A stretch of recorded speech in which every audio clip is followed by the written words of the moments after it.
இந்த முஹர்ரம் மாதம் புனித மாதமா? இந்த யூடியூப் சேனலுக்கு உங்களை வரவேற்கின்றேன். மார்க்க விஷயங்களை தெரிந்து கொள்ள இந்த தளத்தினை பின்தொடருங்கள்.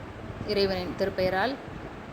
அஸ்ஸலாமு அலைக்கும் வரஹ்மத்துல்லாஹி வபரகாத்துஹு. அனைவர் மீதும் இறைவனுடைய சாந்தி என்றென்றும் நிலவட்டமாக. புனித மாதங்கள் அப்படின்னு சொல்லிட்டு மாற்று மதத்தவர்கள் அவரவர் புனிதத்தை கருதி ஒவ்வொரு மாதத்தை வச்சுருக்காங்க. இஸ்லாத்தில் எது புனித மாதங்கள் அப்படின்னு சொன்னால் துல்கஅதா, துல்ஹஜ், அதனைத் தொடர்ந்து முஹர்ரம் மாதம், அதன் பிறகு ரஜப் மாதம். இறைவன் சொல்லும்போது அழிந்தத்த ஷுஹூர் அழிந்தல்லாஹ் இஸ்னா அசர ஷஹரன் ஃபில் கிதாபில்லா, அதாவது வானங்களை பூமியை படைக்கப்பட்ட அந்த நாளிலிருந்தே மாதங்களின் எண்ணிக்கை 12 அப்படின்னு சொல்லிட்டு படைத்த இறைவன் சொல்கிறான். அதில் 4 மாதங்களை இறைவன் புனித மாதங்களாக நிர்ணயிச்சிருக்கான். இதை பற்றி ஹதீஸில் தான் விளக்கம் வருது. நபி ஸல்லல்லாஹு அலைஹி வஸல்லம் சொல்கிறாங்க, ஏற்கனவே குறிப்பிட்ட மாதிரி துல்கஅதா, துல்ஹஜ், அதனைத் தொடர்ந்து முஹர்ரம், அதன் பிறகு ரஜப் புனித மாதங்களாக சிறப்பாக இஸ்லாத்தில் சொல்லப்பட்டிருக்கு. இந்த முஹர்ரம் மாதத்தில் நோன்பு நோக்கப்படுது 9, 10. ரமலான் மாதத்திற்கு அடுத்தபடியாக சிறந்த நோன்பாக நபி ஸல்லல்லாஹு அலைஹி வஸல்லம் அவர்கள் சொல்லி காட்டியிருக்காங்க.